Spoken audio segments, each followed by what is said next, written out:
So guys, this is the end of Firo's channel. I think we're gonna shut down because the market is so bad.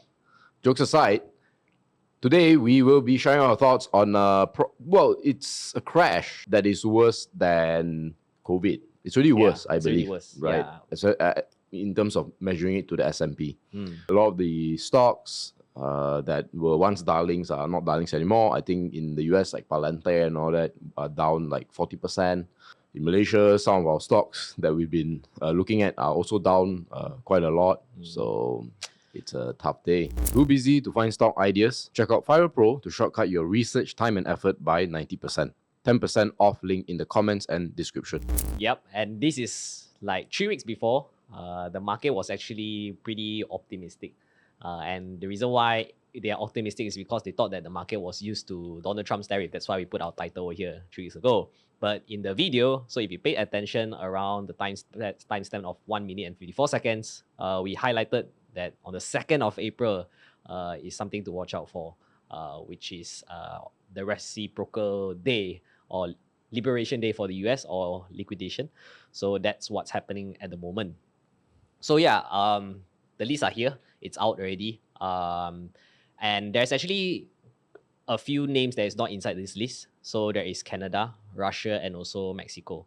So for Russia, I think because they already have a sanction. Sanctions, yeah. Yeah, so that one no more already. Mexico and Canada. I think North Korea is not there as well, right? Yeah, North Korea also is not here. Yeah, I didn't add it. But yeah, there's a few countries that's not here. But then you can see that the list is over here, and China, it's not just 34%. You have to plus 20% because before that already we have it. And Malaysia, we thought that it's 24%, but this is the list that is not taken into account of some of the exclusions of the tariff rate. Yeah. So this is the true list or the real tariff that is going to be increasing. So you can see that for us, Malaysia, it's around 16.4% instead of 24%. So it's slightly lesser, a little bit. Whereas if you can see like other countries that are getting very less, but people thought that is a lot, is that Mexico, Canada, and also India. I think this is India, right? If I'm not mistaken. And mind you, as of this recording, nothing is actually done yet. You know, it's just an announcement. It's quite crazy. Actually. Sorry, it's not India, but UK. So these are all like very, very low tariff rate. But yeah, it's just a proposal only. And also, while the 10% reciprocal tariff already is taken into effect, right now it's just until the 9th of April, whereby countries can negotiate with Trump to come up with a deal. I'm pretty sure it seems like the biggest one is China, the one that changes the least. Yes, exactly. So China is still the one that he is focusing on.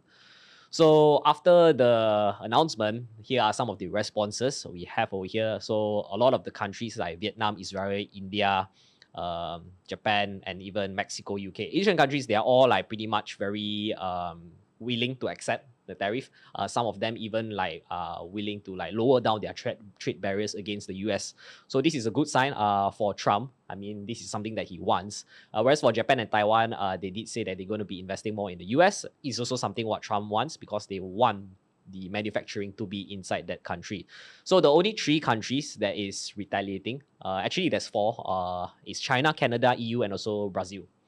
So it's only these 4 that is still like kind of still in discussion, but they did threaten. They say that, you know what, we're gonna hit you back. So yeah, and Malaysia's response is we will not put any retaliatory tariffs. They are open to negotiate. Of course, they say that a deal that is in the best interest of Malaysia, and it's also they're going to work together with partners in the region, so Singapore especially and all that. I think as of this recording yesterday, Dr. Sri Anwar had a chat with one of the foreign ministers from Vietnam, I think. Yep. They want a coordinated response. Yep, that's good. Yeah, it's a group kind of like discussion. So yeah, and there's actually more bargaining chip against China. There is the de minimis trade loophole that the Chinese did previously, and it's going to be ending on the 2nd of May. So this is another threat from Trump against the China, that you know, your low value added goods that previously got exempted from your import duty and all those kind of stuff, we're going to be charging those kind of things. So how much will be increasing? Well, it's going to be increasing by about 30, either 30% to even 50% or even 100%.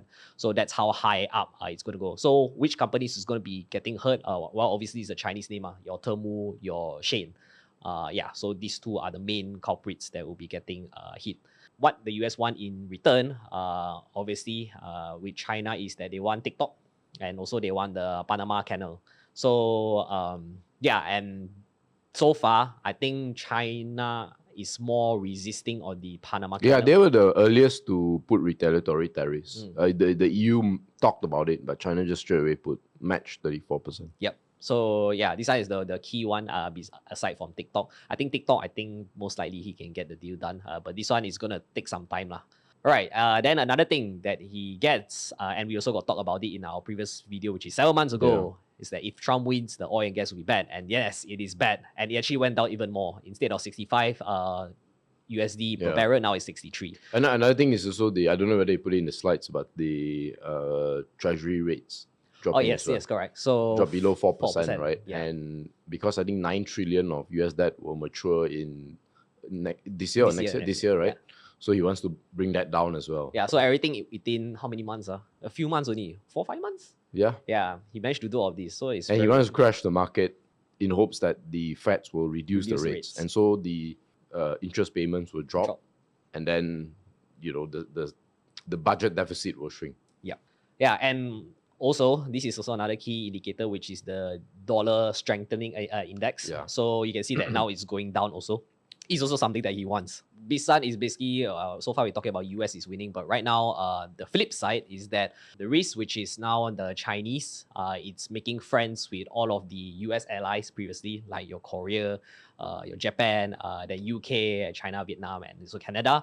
And also, during the Myanmar earthquake, China came and stepped in and say that, you know what, we're going to be giving you some donations for this. And then you also got to share a little bit about the Myanmar's building. Yeah, so that's the conundrum people have now. Okay, so if the US wants to step back and reduce its role in the world, which seems like that's what it's trying to do, who's going to replace, right? Because there's a saying, power abhors a vacuum, right? Meaning there must always be some sort of power, existing. So of course, the prime candidate to replace the United States, especially in Asia Pacific, would be China. But then, during the recent Myanmar earthquake, they stepped in to send some help to Myanmar. But then at the same time, the building that was built, that collapsed, that famous one in Myanmar, was also built by China. And then what I heard was, as I was saying before this video, the officers, the Chinese officers that were working in the building, after it collapsed, they were opening up the debris to grab some papers, very suspicious. But anyways. Yeah. So yeah, now the main discussion is whether can China replace the US. So you can see that this is the personal consumption expenditure over GDP. You can see that so far, obviously the US is still the main guy that is consuming lah. I mean, they need to consume so that us country and the rest of the world also can make some money. So US is about 70%. China is about slightly under 40%. Yeah, right? Exactly. About 40%. Yeah. So it's still pretty far gap between China and the US based on consumption. The share and also the absolute number. So the US is about 19 trillion, but China's at 7 trillion. So it's almost 3 times smaller. Yeah. So this is ChatGPT. Basically, we did some sort of like comparison between China and the US. So you can see that this is what the China is lacking against the US. Obviously, is the household consumption is lower. There's also a few more things, which is social safety nets, credit limit, welfare, demographic, all of these kind of things also that it's kind of like behind US. Or some of the infos maybe not so accurate. But in general, China still has a long more way to catch up. So just to share some stats that some of you might find shocking and may not know. Do you know that the Chinese household only has 8% of what the US has? So the average Chinese household makes about $6,400 a year. For America, it's $80,000 a year. So the gap, yes, the consumption gap is there, but also the household gap is huge. So another reason why they do not spend as much, in part, is I think cultural. Yes, it plays a role. Chinese people always say you need to save money, but a big contributor to that is the fact that they have no social safety net. Yeah. Like you said, right? It's underdeveloped, not to say don't have. Yeah. So if you have no social safety net, like let's say if you have no ETF, right? You would save more, right? Yep. So that is one important difference. And the big one is the demographic. I think that is the biggest one that China has. No one has a solution, quite frankly. By the end of this century, in 75 years, the population of China will drop to under 400 million. Yeah, that's Today they're at 1.4. They're going to lose 1 billion people. Yeah. This year alone. That's so about how are you going to consume, right? Your population is going to drop faster than your income is going to grow, and your income has so much space left, Yep. Stuff. So yeah, that's based on the century statistics.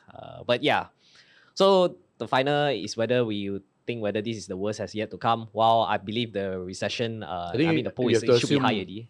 But you have to assume more pain is coming. Correct. So the odds is 54%, but I think it should be higher already. Even like some of the institutions like JP Morgan, even K Pillar, they are also saying that it's going to be 50 to 60%. A lot of people are projecting GDP is going to be bad. For the US, unemployment rate is going to go increase. PCE inflation also is going to go up. And also the VIX index already is like almost close to or going to reach already at a high of 20, this is 2020 COVID, and then 2008 also. And we already surpassed the 2022s when they actually increased interest rates. So yeah, this is the next big crisis or the next, It's really, like I say, it's really worse than COVID. Right? Yep. So yeah, the final thoughts is that Trump is winning so far. That's what he claims, so far. Correct. Based on even the numbers and everything, also the data that we get, he is some sort of like getting the upper hand. Yeah, so bit by bit, we'll see. If you're talking about in terms of objective, like the yield is already dropping, the USD is already not strengthening, and then a lot of people are lowering their trade barriers. So so far he is winning big. The second one is already no more games. Last time it used to be a negotiation tactic. People thinking that, right now also it seems like it's still a negotiation tactic. I think two things Trump has done. First of all, he has announced such. Honestly, it's a ridiculous number, right? 24%. We don't put 24% on the US. So why is Trump putting 24% on us? Or rather, it should be 16%, right? So the reason Trump gives is because of past deficits. That's why it needs to be higher to cover up for the past. That's the logic. Whether you agree with that or not is a secondary question. But to your point about no more games, one, they has already made big sweeping announcements, not just attacking US adversaries, but US allies as well. So like Israel, for example, 2 days before he announced the tariffs, I think in March or something like that, they say, hey, we'll drop all tariffs to zero. Before the announcement. And when Trump came out, 17%. Right? So he's also gonna hit closest allies and things like that. But the second one is, this time round, there's a timeline. April 9th. Yeah. So if in any negotiation tactic on that, a timeline is very important. You talk, you can say, I want this, I want that. But it's like, give me an answer by the 9th. Basically, that's what he's saying. Yeah. So far, he said that 50 countries have, called up to say they want to negotiate. So we'll see. We will see, right? Yeah. Can China replace the US? I think at this juncture, it's very difficult. It's very tough. And I know this because I've family in the bird nest business, right? Prices have dropped tremendously since the peak, and people are just not spending in China. And then the last but not least is whether this is time to buy. Well, we're going to be saying that obviously it's time to shop around, and obviously you want to spread out your bets because we don't know whether the next few days or even weeks will be getting worse. But the D-Day is going to be 9th of April because that is the day where people or all the countries will be getting some sort of answer from the US, whether he'll be more lenient against with the tariff rate.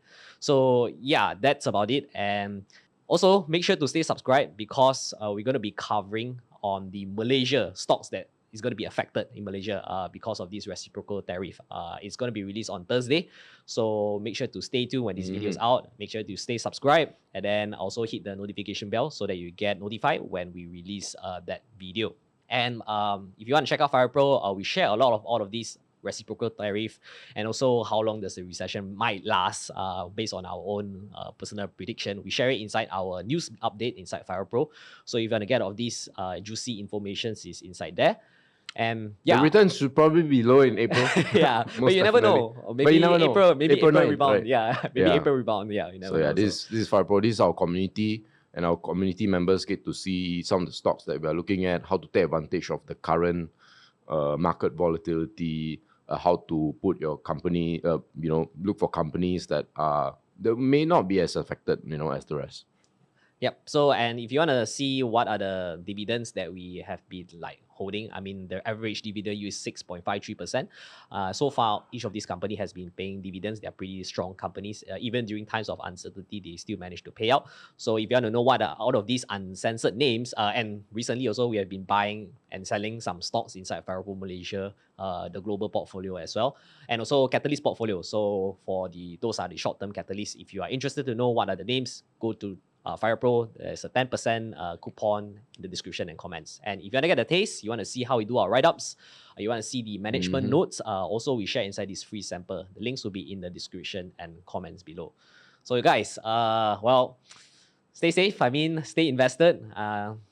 Continue to DCA if you have the cash. And don't panic. This is just another day. And we'll still be here. Yeah, we'll still hopefully. be here. See you Bye-bye. guys.